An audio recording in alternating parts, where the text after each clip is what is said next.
Sorry, I wasn't recording at that point there. Good evening, everyone. We thought it's actually Mike Decker that suggested we tried to concentrate on just doing the Muir Hill Fordsons. And just as an introduction, I was obviously scratching around to see if I could find some information. And the Muir Hill bit is obvious, but the Fordson is slightly a surprise, because you'd think it would just be a Ford, because the Model T was a Ford. And the intention was to actually do for agriculture what the Model T had done for motoring, in that they were intended to be made cheap, lightweight, available by using the same mass production techniques. And the thing we found out, and the reason why they're Fordsons and not Fords, is that there was a group of people in Minnesota who had a clerk called Ford, and they paid him for his name and registered a firm called the Ford Tractor Company. And what they were basically hoping was they would make a killing from Henry Ford to actually sell him the name. And his way of getting around it was to say, well, it's Henry Ford and Son, so we'll call them Fordsons. So that's why they're Fordsons. And I have to say, some of tonight's little episode will be read out, but not necessarily understood by the person who's reading it out.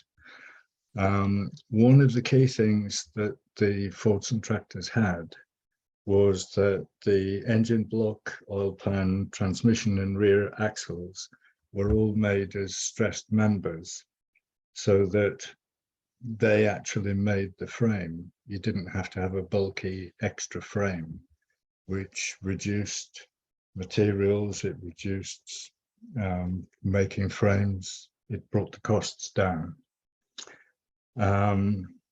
It did have a little drawback that fortunately we didn't suffer from, which was that because it was light and powerful, if the plough it was dragging hit a large stone, apparently they tipped backwards and 30 odd people were killed in the process, which is something they didn't advertise very much. Unfortunately, we didn't have ploughs to worry about, did we? But as you'll see, and as is obvious on there, although we have got the relatively lightweight tractor engine, we put it in a massive cast iron frame, so that really didn't bother us too much. The reason for buying them is quite interesting, and you can't look at it separately. You have to look at it in the context of what we were doing with ICLs. So briefly, it goes back to 1919 when we were building scooters. The Crew Model T arrived in 1923 and survived until 25 when the dynamo disintegrated. So they built ICL1 fairly quickly afterwards, and initially with a Douglas engine, but went to a Ford in 26. So they'd had some limited success, and it would appear, particularly with Sir Aubrey Brackett backing them, that there was some money available.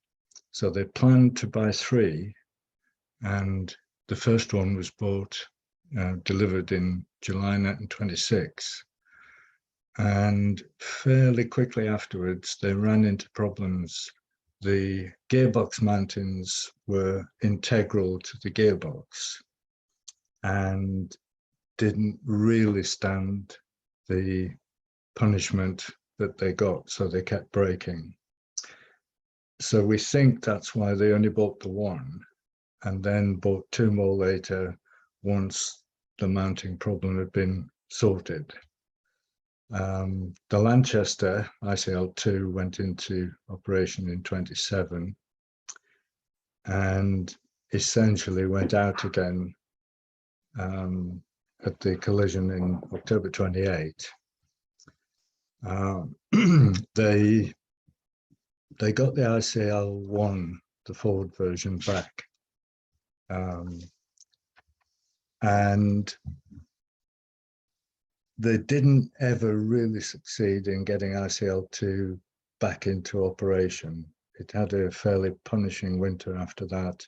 And then in spring 1929, it pushed a big end through the crankcase and cracked the crankshaft. And because it was almost obsolete when they bought it, it was very difficult to get spares, so they just retired it basically. So that then would give the impetus to buy the next two, which arrived in March and April 29.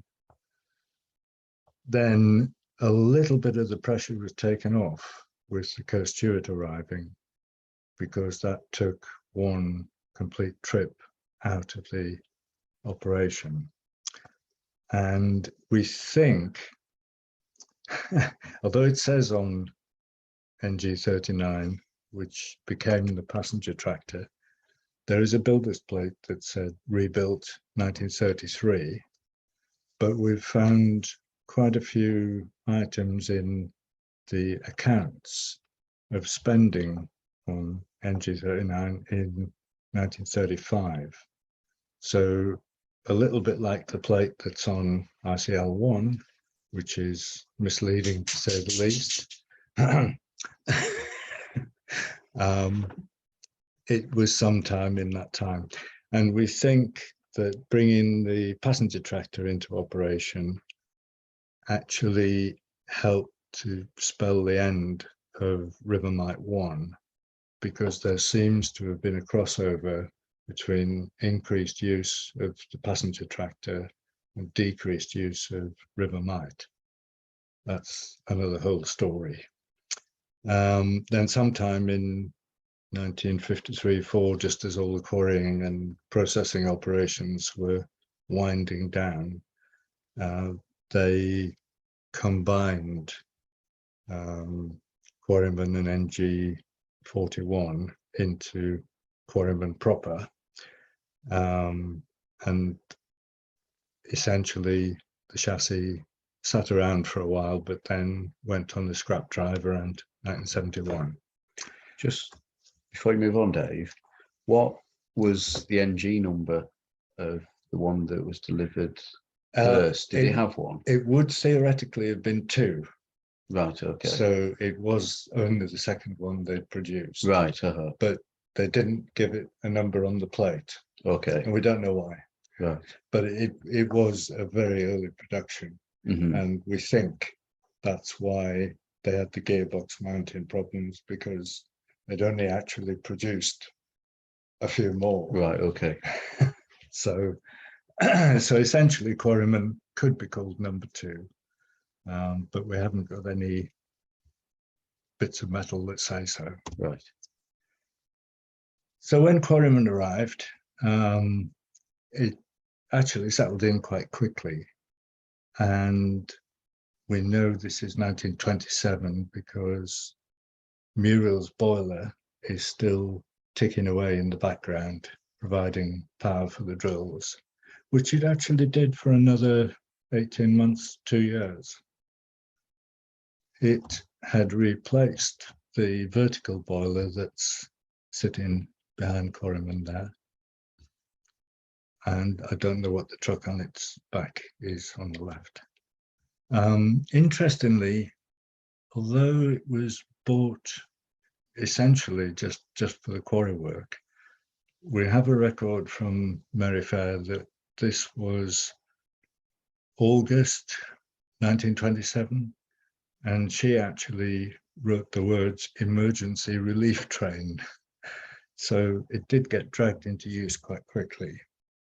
And there's a couple of ropes dangling off the back of Quarryman. And the story is that it was still actually quite difficult to swing over to start. And one person would have their hand on the handle, another would be standing astride with a rope and give it an extra pull. So that's what the ropes were for. This is, again, standard quarry traffic. It's just delivered the pitching to the new crusher, which is in the process of being built. So we've moved on a couple of years. And again, I'll just go back one. The easy way to recognize the differences, because at some time they all had various shaped roofs and various panels and things. But in the center of the side of the chassis, Quarryman has a square plate which is bolted on, and 39 and 41 both had the numbers cast into the center of casting. Weather protection was rudimentary, to say the least, but they got away with it.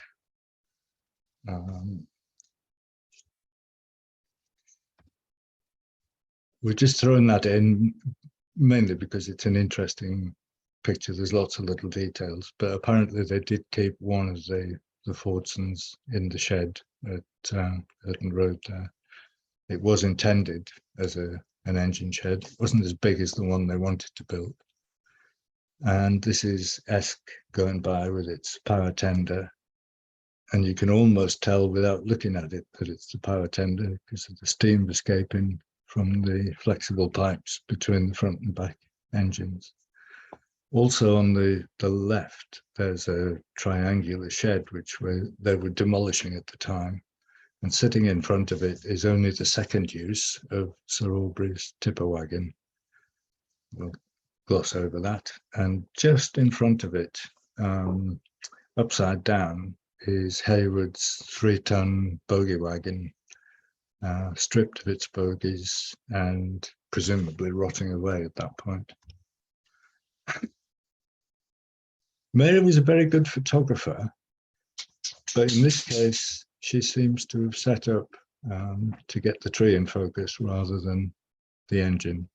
It's interesting in the sense that it does provide us with the one train load of 16 wagons.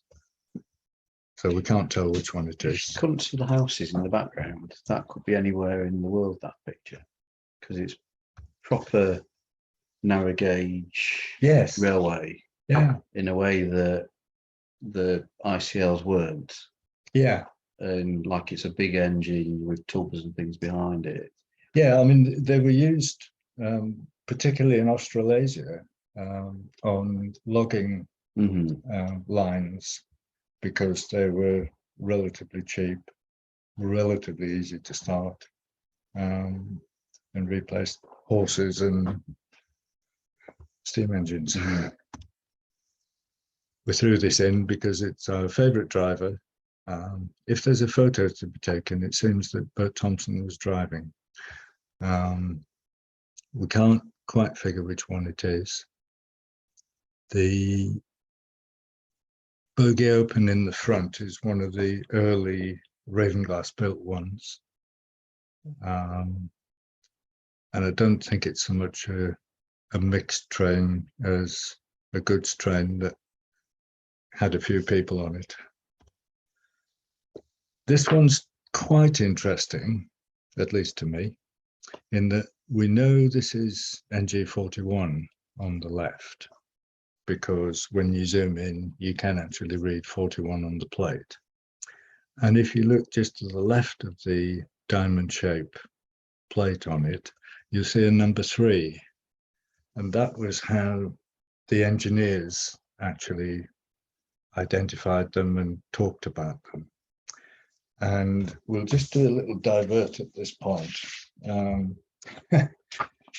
Bearing in mind that 39 and 41 were bought in 1929, the point was made recently of should we continue to change quarryman to keep it running, or should we stick with the original?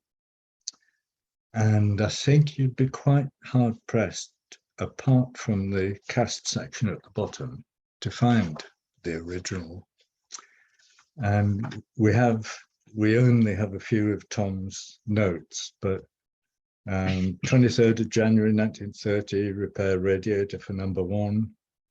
3rd of the 2nd, magneto trouble in number 2, deco recondition valve, change adjustments, and so it goes on. And curiously, within a year of buying them, they're having to renew the brakes all round on number 3, and shortly afterwards renew the brakes all round on number 2. We don't know which one the next one is, but it just says gear lever reverse, brakes in gearbox, brace up again. Then in June 1930, tractor number 1 breaks down, broken conrod caused through dynamo rotor coming adrift and damaging oil pipe. Take the gearbox apart and find that the ball race on the middle bearing is broken. I told you I could read with that understanding. Number 3 breaks down, bottom end through the crankcase, caused again by dynamo rotor coming adrift. We replace the broken engine on number 3 with the engine off number 1 and order a new one for number 1. This is literally less than 6 months later, new brake blocks all round on number 2. Then send new engine, number 1, or number 1 with a new engine out, but returns faulty engine, water jacket cracked. So take number 1 to bits again, pack off the engine to Ford. Then a month later, the new engine arrives for number 1 and is ready for the road. And 18 days later, the impulse starter seized up on number 1 and it packed up again. 2 days later, they start overhauling number 2. And so it goes on. Number 1 comes in with a fan through the radiator, fan bracket having broken off. So obviously they had quite a jolt to knock that off. And possibly the little gem out of these is 7th to the 11th, 1930. Number 1 goes biff into big train, smashes radiator, fan, and cracks water jacket. And then it carried on. So essentially, you could call them triggers brooms, because there was a lot of interchanging, essentially to keep 2 out of 3 on the road for quite a while. And that's all within 1930, 31. But they would have had quite a hard life, because this isn't pleasure railway, this is industrial working. Yeah. And like with the brake blocks, if there's only got 4 wheels on the train that have any brakes and they're bringing that sort of load down, it probably was quite exciting at times. It's interesting. There's some comments come, so we'll have a quick look, just see. We can catch up. We can. So Mike has put.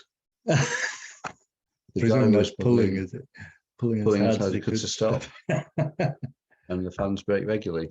Oh, right. So it's a known fault. Yes. And Matthew Pye is networking with other viewers. Yes. Oh, that's all right. Right. Yeah. We'll let him carry on with his fan club. There. Back to you, Dave. Right. Now, as we...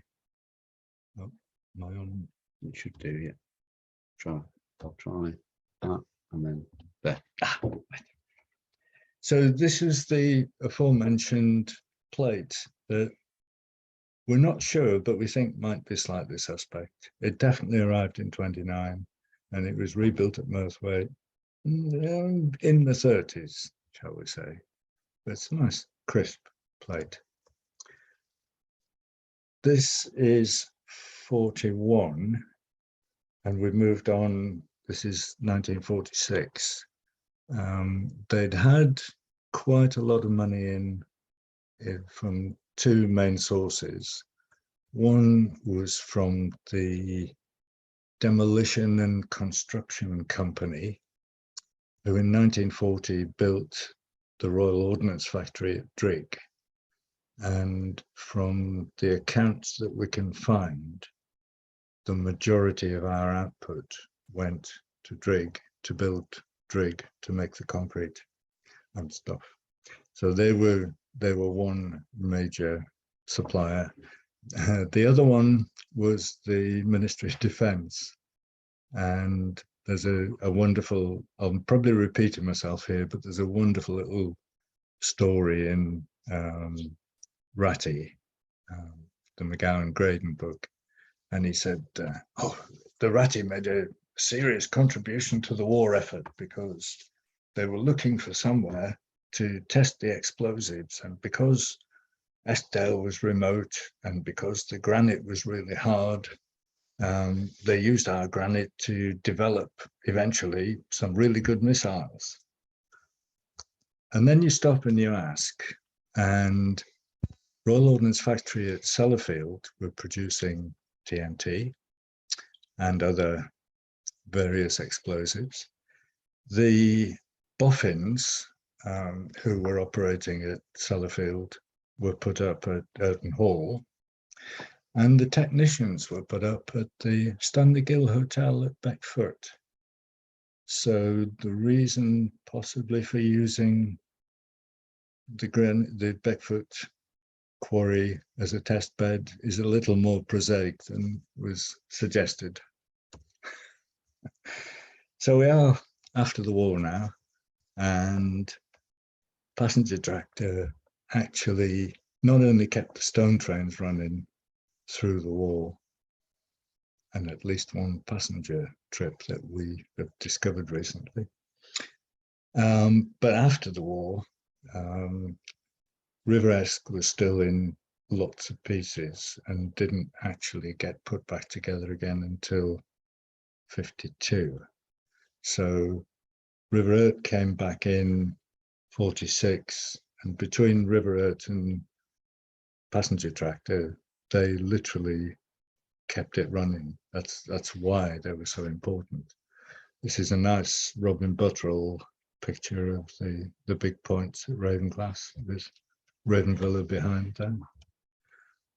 And it's something else that I keep harping on about. The post-war shortage of materials meant that when they wanted to build a shelter on the new section of Dalegarth platform, the only thing Tom could find to use for the framework were old boiler tubes. And they survived right through to 2005 when they were demolished. We should have got at least one of those for the museum, but we failed. But again, passenger tractor, and we assume quarryman seems to be on a relief. So they really were carrying the day. Moving on to 51, they're really starting to get through the backlog of material from the big blast. That's a much smaller pile than it was. And that's quarryman. And of moderate interest is parked on the left-hand side there. There's a Bassettlow coach with the end knocked out of it. That appears in quite a few photos in quite a few locations. It doesn't look as though they were still using it as a workman's coach, because it does look a little bit tired at that point. And then left of that is one of the old company's wagons, when they took sand and gravel down to Ravenglass and tipped it down the chute. Quite a lot of it was tipped into company wagons and delivered to builders in the area.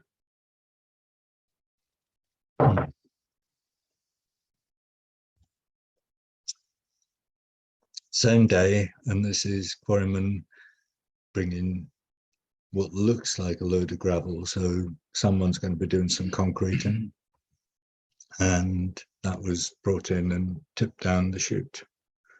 I do have some photos of the tipping operation, which are wonderful in their simplicity, in that you brought the wagon alongside the chute, you put a chain with a hook on it onto the side of the wagon.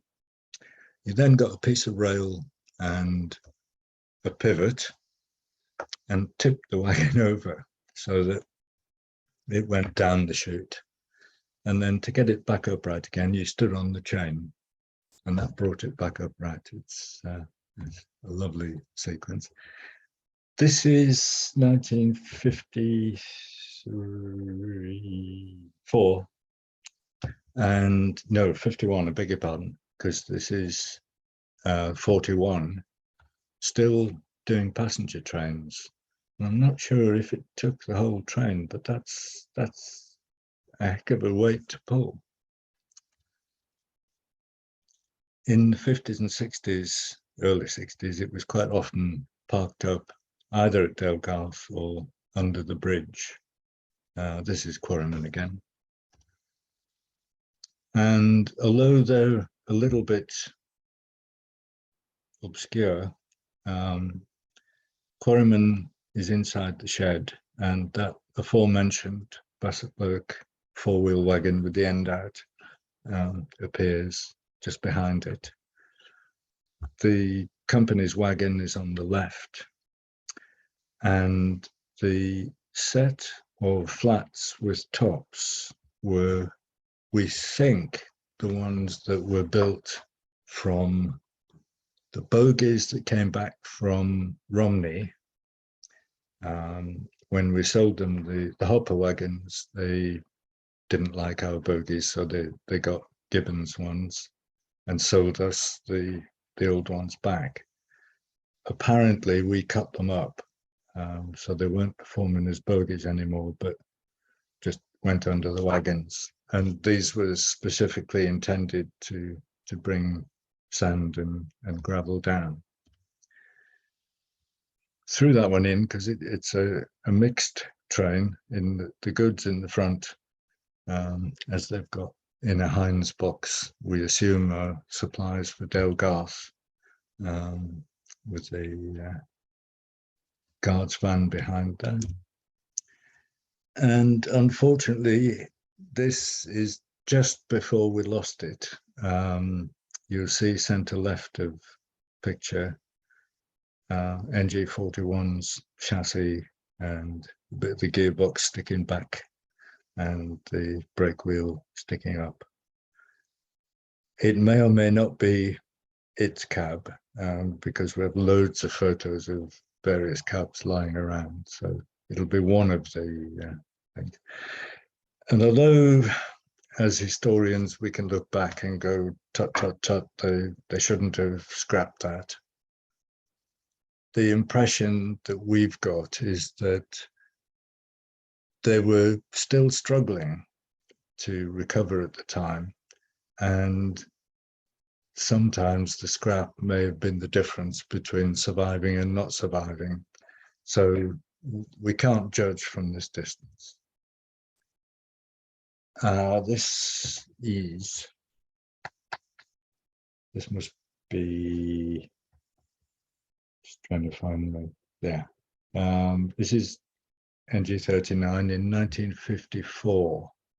And the relevance of that is that because there was no real operations going on at Merthwaite, the fuel tank wagon at the back, which was filled and then stayed at Merthwaite to fill the tractors, has been brought back because it was effectively redundant. It's a quick shot, because it's Jubilee weekend, although it's celebrating next year, the rather strange portcullis effect and castellations on the front of the waiting room were part of our celebrations of the coronation.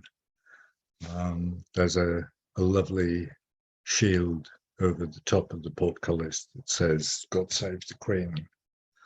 So that was that.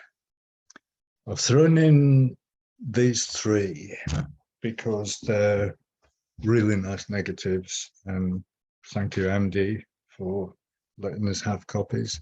The George Barlow photos, and because it's George, we know that it was the 8th of October 1958, and that is a basic low season train with 4 bogie opens. So that's from one side, that's from the other side.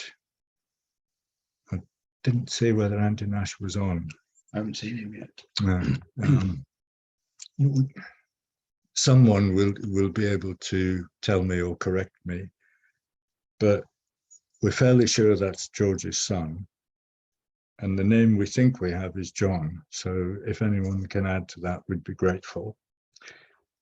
That's quite a good shot for picking up the bogie that was added at the back when it was made into the passenger tractor. And I put this in because I've had arguments with people. And this is 1960. It's actually August 1960, so it's at the peak of people coming for the last time. So this is obviously a relief train. And I always remember David Bell driving the diesels, although he was officially a guard. And everyone said, no, it wasn't David Bell, it was Billy. Well, there's my proof. I rest my case. We were looking at this the other day. We picked it out partly because it's a colour shot, a passenger tractor, but also in the background you've got Dawson's on the left, and you still have Bassett Lokes on the right. And there are two just visible, and the one on the right of the two seems to be higher and bigger. And our current theory is it may well be Bassett Loke sides and seats sitting on a flat wagon, which is why it's raised. But again, we can't be sure. We're checking it. Then we were speaking of Billy Bell and Quarryman being known as Billy's Tractor, and we have a nice combination of the two in 1964 at Earton Road.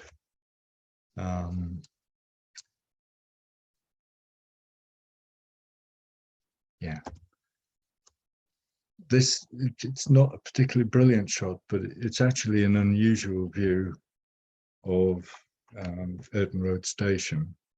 It has got Quarryman in, it has got ICL1, which may by that stage have lost its engine and become the caboose, and a Jaywick saloon in the background. And this was just at a point where they were redoing the platforms at Earton Road, as can be seen in this shot. On the left-hand side, they've got the curb sorted and they've got the infill, but not the topping on yet. But this is just to prove that Quarryman kept on going and kept on doing passenger trains. Also did goods. Yes, I've got a date for this, 63, 64, the famous Skid Row in the background. And this was taking cement out to Merthwaite, to the Red Block company, who were making breeze blocks from Merthwaite dust. A valiant attempt. It didn't actually last too long. Once again, Quarryman on there, what's probably a relief. And we probably shouldn't show this one to health and safety. Moving on. I got this one out for Trevor. I'm not sure whether he actually made it tonight. He was a bit tight for time. We got Cyril driving and George Myers. Yeah, I'm here. Oh, hi, Trevor.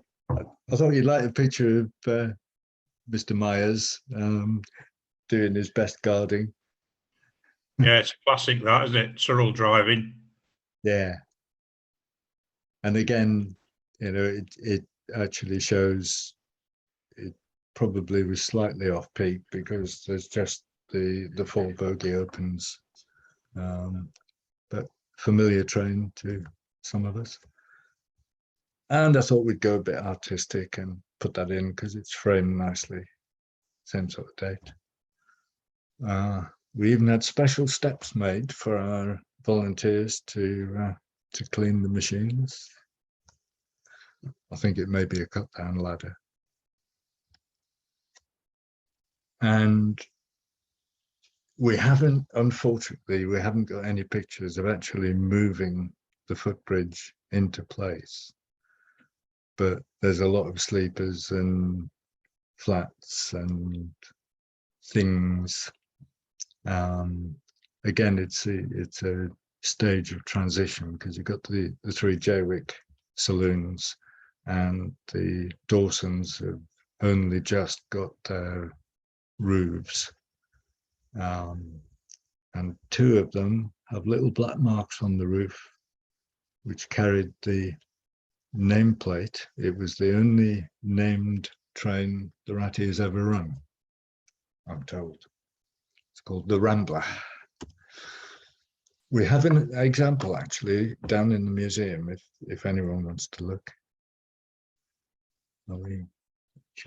Oh, right. See if anyone's got a comment. No, Douglas's Fiat in the background. Yes, we can go back to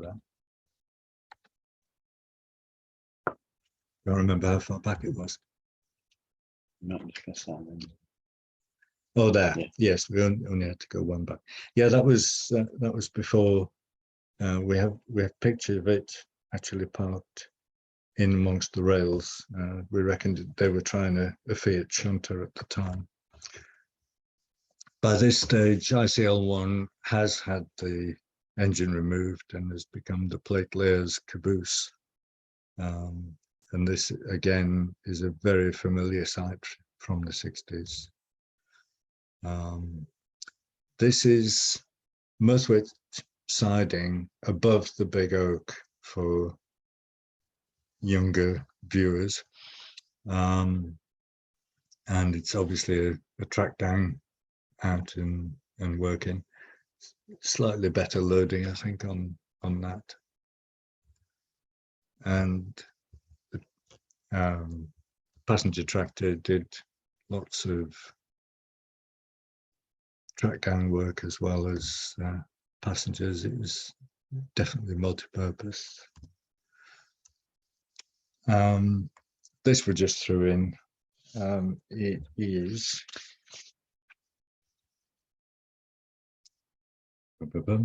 it's the 27th of March 1967, and although we'd seen quite a few black and white photos of this is one of Di Pickup's that it was one of his slides which we recovered by, we were quite grateful because being Di, he did everything properly. So the actual slide had glass covers front and back. That was the good news. The bad news was the glass was filthy. So each of his slides had to be dismounted to scan, and we still, as you can see, caught one or two bits, but they are a wonderful record of the 60s, and it's just nice to see them in colour. Quarryman's still pootling about. It's 68. Note the camping coaches haven't returned yet, and if you look carefully behind controller Grum, who's driving Might. The signal box is in the process of being built, so it's a moment in time. Then they built the diesel shed, and we're just beginning to wonder whether the removal of Quarryman's cab had anything to do with the height of the hole. Was it forcibly removed first, and then we said, oh no, we'll take it to the old one. It does look as though it would have been tight if you were going at speed. And again, there's been some tidying up. That's a slightly different angle of Quarryman in the siding at Dalegarth, so we'll throw that in. And I have to emphasize, this is the time before drones. So to us, it was a special shot. Nowadays, it may not be so special. This is our diesel driver bringing a load of stock in, and we thought this looked very shiny. And there is actually a second shot of him, and you can see people's reflections. So I think it's recently had a coat of paint. Then we're not the only ones to stick a Fordson tractor into a chassis. So here's how the Americans did it. Thank you, Mike. And Mike also sent us a Fordson in its more normal setup. Not to be outdone, we found one of ours, which is a Fordson Major, which obviously has had quite a lot of time and effort put into it. And I think that was 76. I think that was the centenary. But interesting to see how it looks without the great cast iron skirt. This would be 75. I'm just trying to get 500. Yes. So this is June 75, and there were a couple of major problems with the old engine and difficulties with spares. So it was decided to re-engine with a Perkins P6 and a Ford gearbox, which I'm assuming is in the center. And then it says here that the Fordson box was actually locked in high gear but left there. And you could see some interesting extensions to various gear levers. We have another chat. Yeah. Might I get a copy of the strips loco? Oh yes, yes, I can manage that, Mike. We've got it from either side. So, and that's quite good because it does show the Muir Hill diamonds, including NG39 in the center one.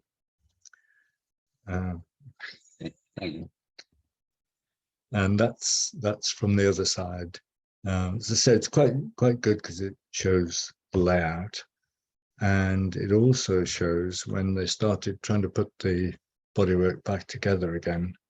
They ran out of bodywork, so that was when everything got modified with the extra sort of radiator bonnet, if you like.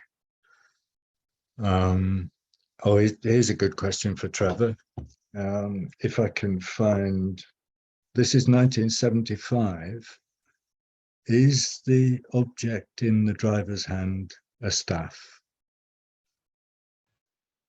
It looks rather like to me a coupling pin. To be honest. Well, it could be the staff. I mean, it would be relevant at the time. Yeah.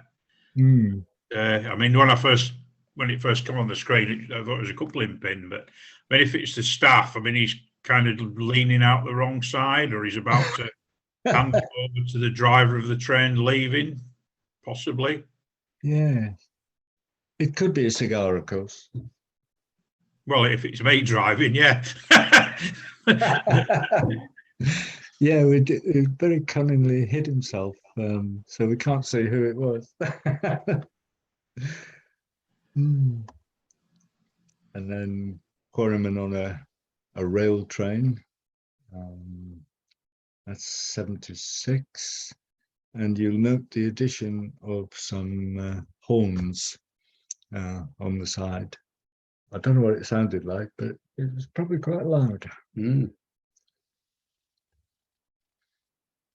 An interesting juxtaposition. This again is 76, so they must have been unloading Dr. Sen and moving it around.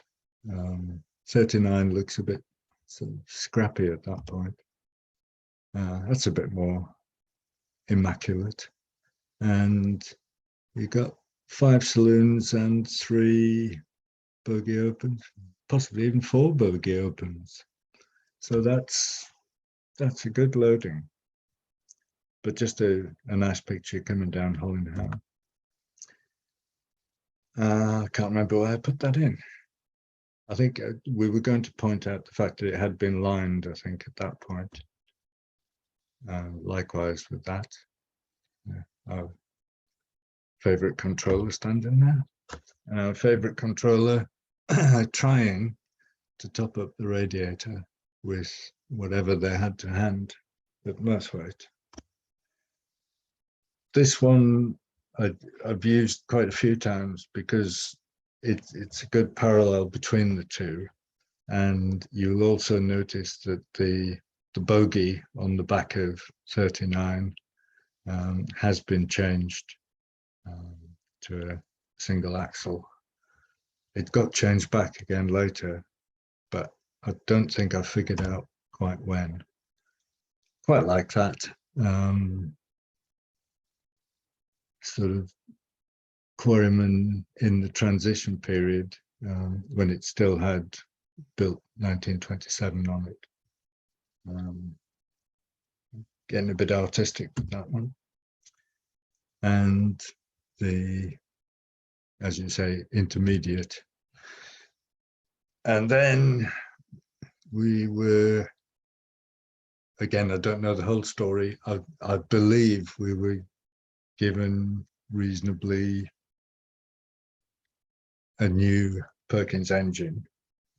And I assume that's the reason why it was suddenly named Perkins by the man from Perkins. So that's Peter getting it all ready. And that's the big day. I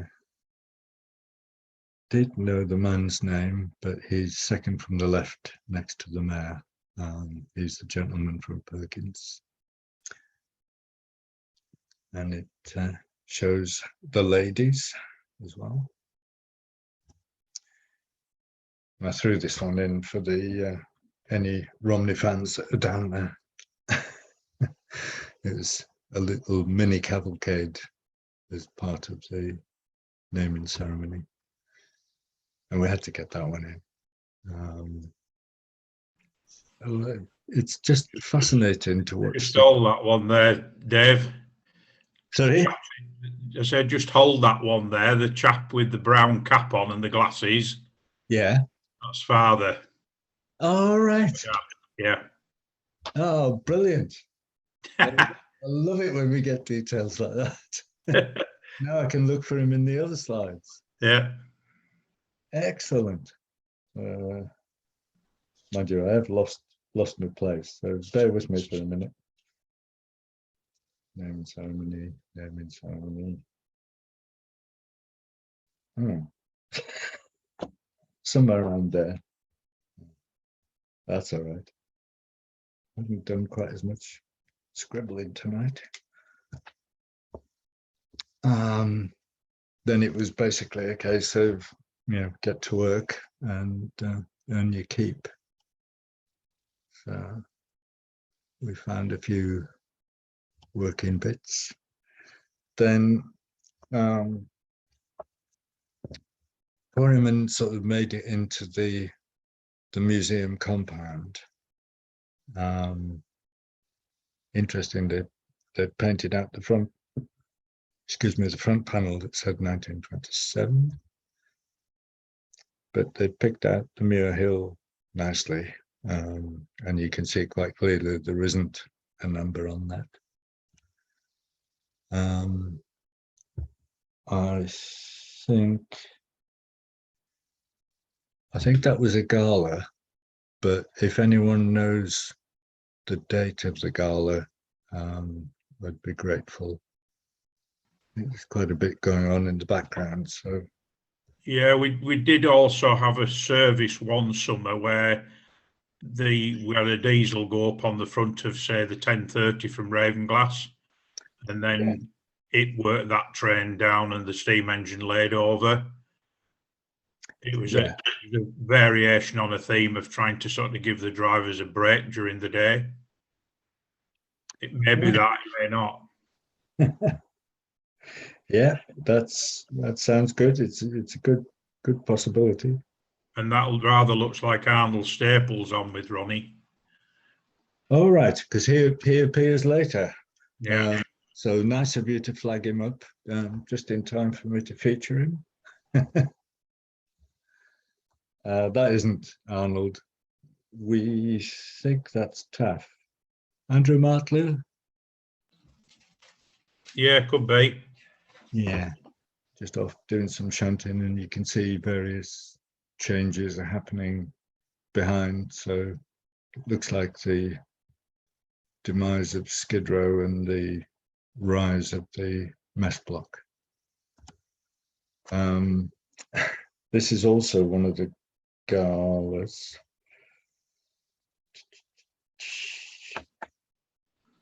Yeah, there's Keith Fantham driving. Yes, and somebody's pinched the triple air horns by the look of it. Yeah, is that could be Arnold Staples on with him. Looks a bit tall for Cyril, does it? Or not? Yeah, I don't know. Cyril with a cap on. Yeah, we've only got the one shot, so that's Sid in the high vis. Yes. And then the chap with the glasses on the left, I think is John Henderson. Yes, I agree with you. Yeah. Excellent. But yeah, reduced to blowing your own horn, as they say. There we are. That's Arnold with Mr. Tebb, and one of his attempts. He's obviously got it shifting because we get distracted. This is Frank, as was, with Colin Cable trying to finish off the decorations. And we think it's Andrew Graham actually doing the lettering. And we're fairly sure that the supervisor, is Bob Tebb. He's got It's definitely Andrew Graham. Oh, lovely. Thanks, Trevor. So he did get it going because they made it at least to Mersthwaite, and possibly on the same day, they picked up a ballast train, and Bob's got some lovely photos of this with Arnold driving. So that's the smithy before it was cut down to size, and that's the tin shed, which is about to fall over now, and the compressor house. Past the cottages. I'm not sure who that is on there with Arnold. I think it's myself. I thought it was. And they made it to Belgarth. Nice little shot. I think I was going to question on this one how many guards, but they're not all guards, are they? it's certainly Neil Glover leaning over to do the coupling. It's Dave Jenner. Yeah, good. Dave Jenner, Steve Wood and Paul Turnhill. Yeah, and Glyn's driving, Glyn Yeah. Wells. So, yeah. And then this seems to be another version of it. And I'm just trying to catch up. Yeah. I'm doing quite well. It's definitely Peter driving, because you can see the glasses and the beard. So we're up to 23rd of August 2005, and it's definitely a fish ground corner, and it's definitely our curator driving. And has it got the owl filler cap for the radiator there? It could be, couldn't it? No, There's something above the lamp. yeah, there's something there. But I thought Yeah, I think it was the owl. Yeah. I'll have to do a close-up version of that. And this is, I think, the same. No, it's the next day. Change of driver. Does it look like Ben Faro to Yeah, Ben Faro. Yeah. Oh, that's good. I can stop penciling and ink that one in. And a little side view. And as you see, now we're back to a bogie at the back end with Martin Willey. And that roof hasn't improved, has it?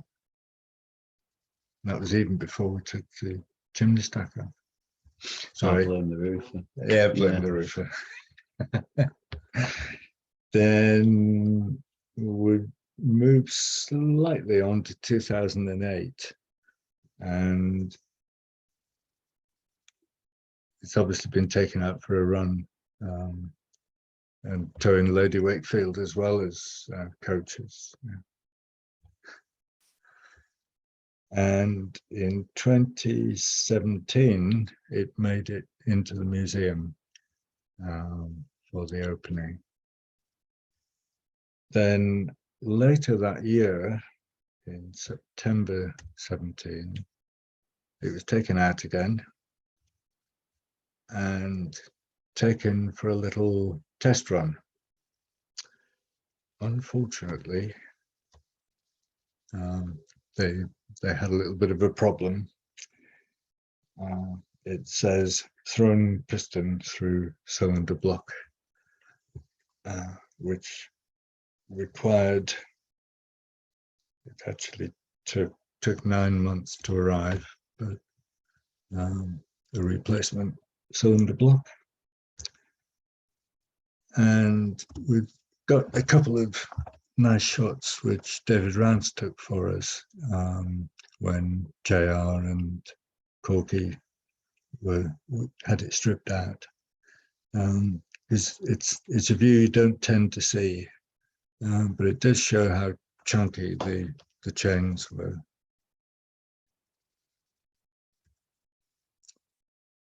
And putting it back together again.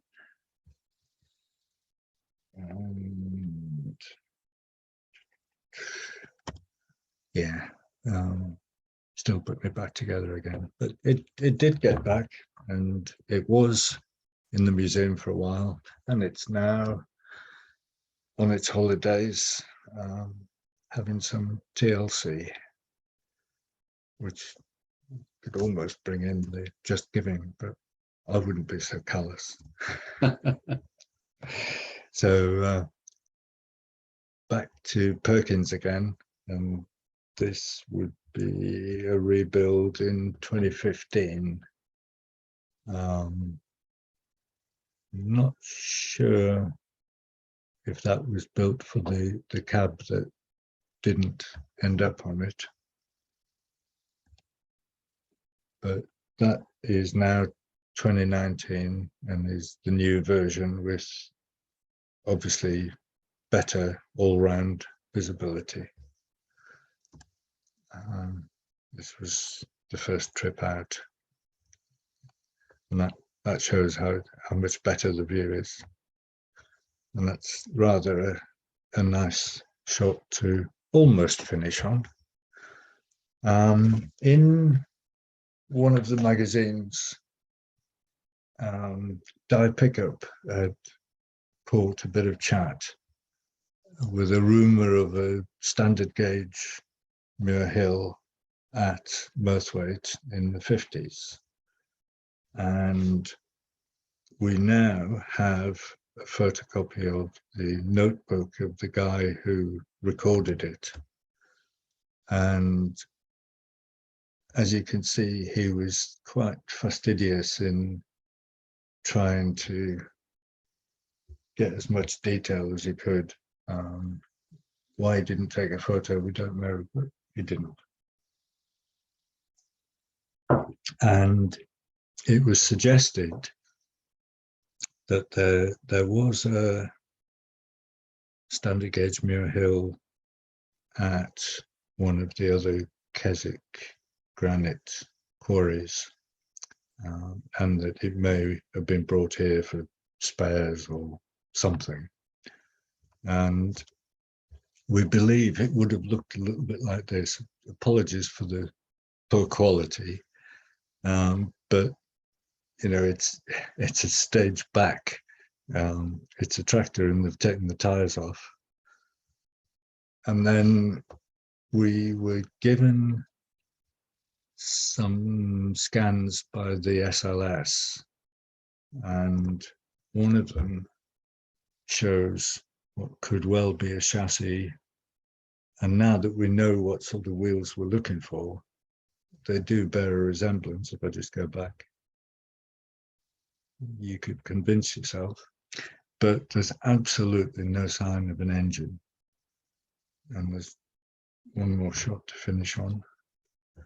And again, just left of the sheeted up wagon, it does look like those. So that's as far as we've got with that mystery. It probably was a Muir Hill. We have no idea what happened to it. And on that note, I'll stop boring you. We have a couple of chats. Yeah. Thought Stuart had fallen asleep there. No. So Graham, I thought the Perkins radiator was bigger than the Muir Hill one, and hence the cowling had to be replaced. Yes, it quite likely was bigger in all directions. It was the front cowl that was added. I'll have to, if you email me, Simon, I'll have to go back to the magazine to find out who the gentleman was. It was part of a Cumbrian Railways chat group.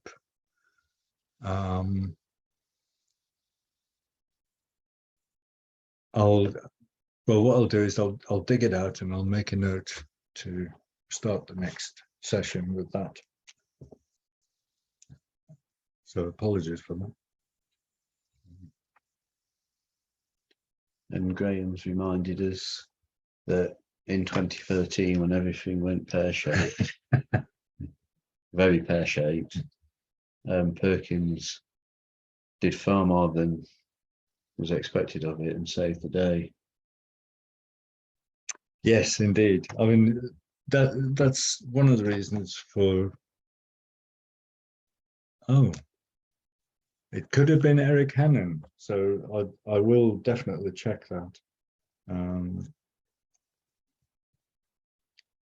My usual problem is I've transferred pictures across 2 or 3 times and not always kept the original information. I thought I'd written it down, is my usual excuse.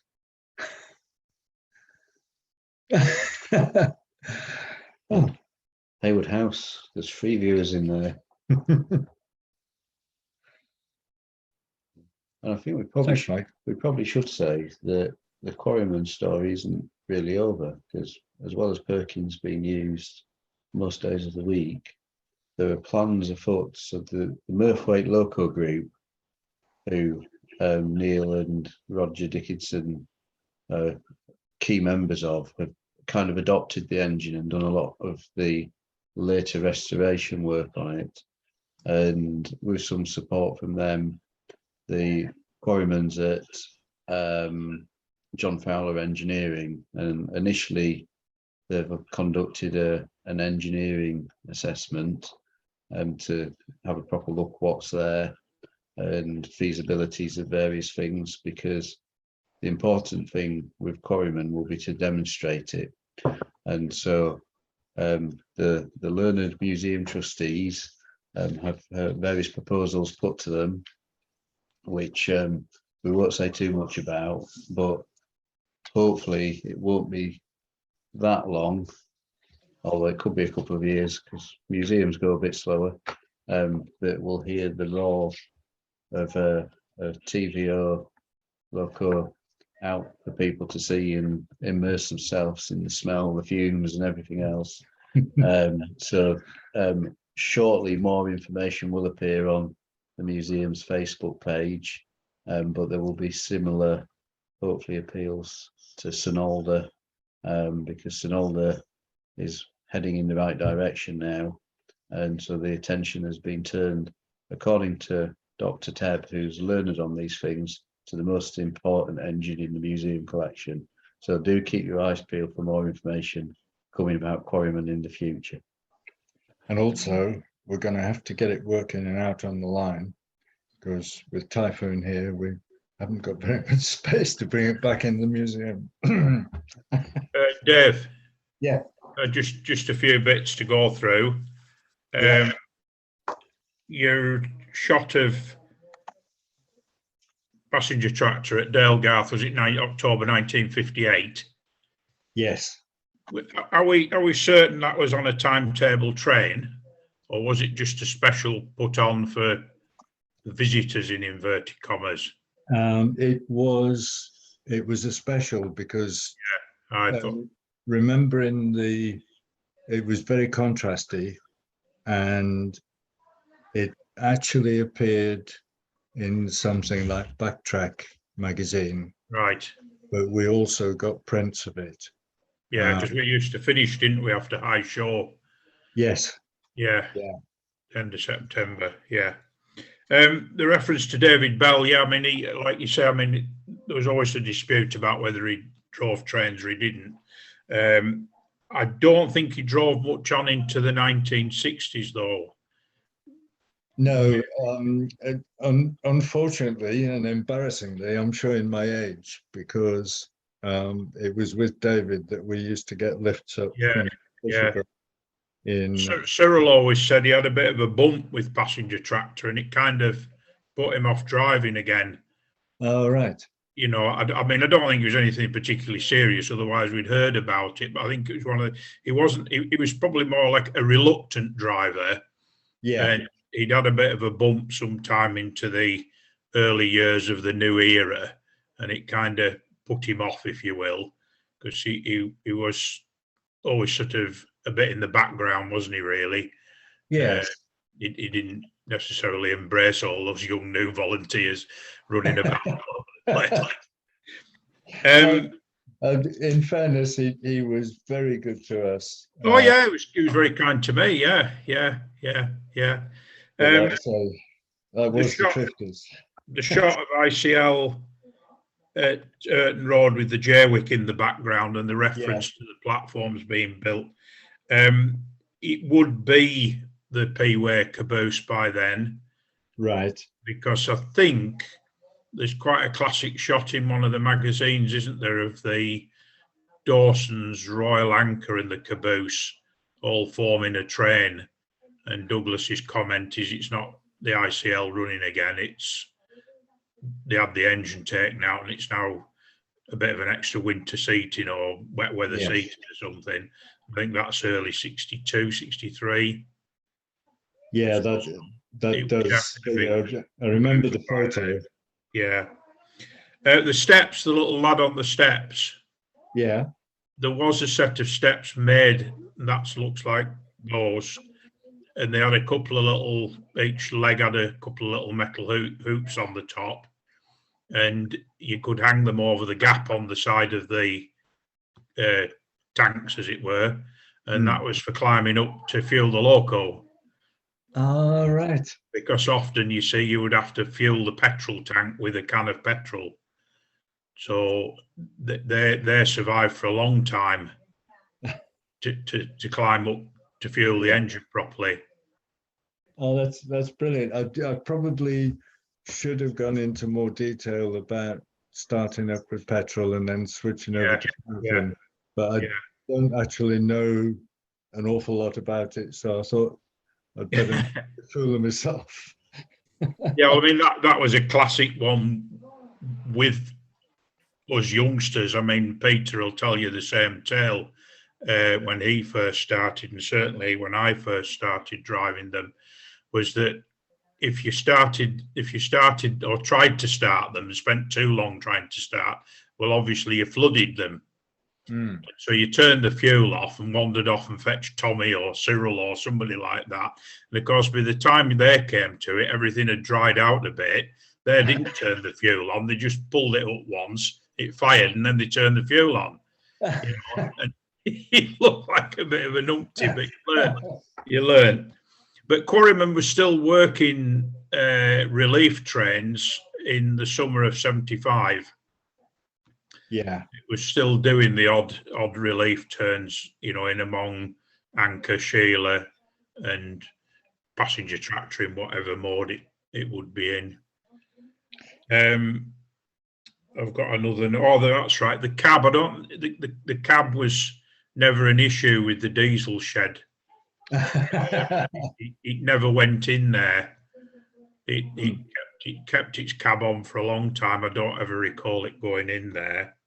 No, I just thought I'd start one of those urban myths that it got knocked and you said about the paint job in one of the photographs. I can remember Peter painting the loco one sort of early Easter, 68, 69, something like that, thinking it wouldn't get used because it was an early Easter and it was quiet and all this, that and the other. Anyway, at the last minute, it was panic, panic, panic. And out it went with sort of slightly damp paint, which got ruined quite quickly. I just that story. I think when we got to the sort of 1984-ish rebuild and the Perkins engine and the Perkins name, I've got something in the back of my mind that the business of it being locked in high box, in high gear in the box, was that box seized up. There's something about it, something seizing up at Fisher Ground. And that was like the demise of the cobbled together era. Yeah. Yeah, that figures. So that's when, you know, the like the Muir Hill bit would come out, if you will. Yeah. Excellent. And one other little tale that I've probably told you before, and I'll bore the 16 participants that are left listening to us. As a young lad riding with Dick Nick on the Ert coming back down through Mirthwaite one summer's afternoon, and Cyril was in the siding with passenger tractor down the workshop siding. And something must have been said in Herdwick between the pair of them, but it was enough for Dick to understand that Cyril couldn't start the passenger tractor.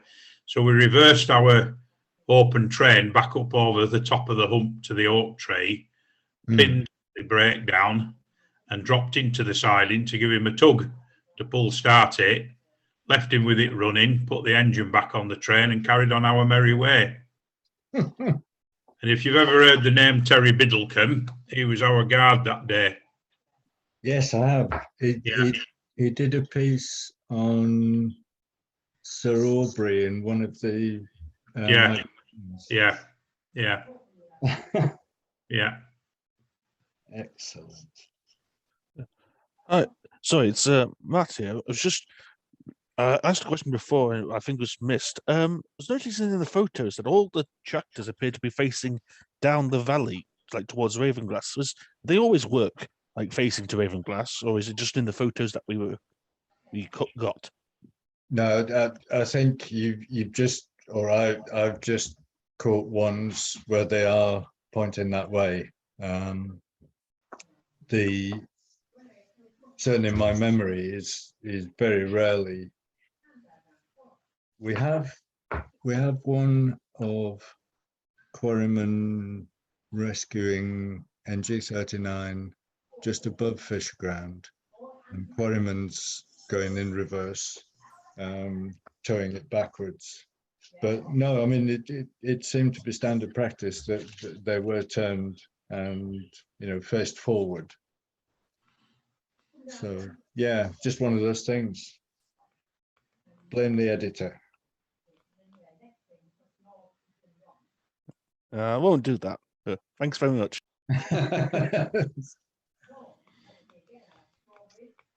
The night deck has got a Muir Hill catalogue. The other thing that I would really like to see scans or even photocopies of is the manager of Muir Hill. I think he was the commercial manager of Muir Hill. Did a little book called A Muir Hill Album, and I've never been able to find a copy. So I gather there is actually one of our locos photographed in there, but I'd like to see it if anyone has one. Excellent. So, well, thank you all for tuning in again this evening.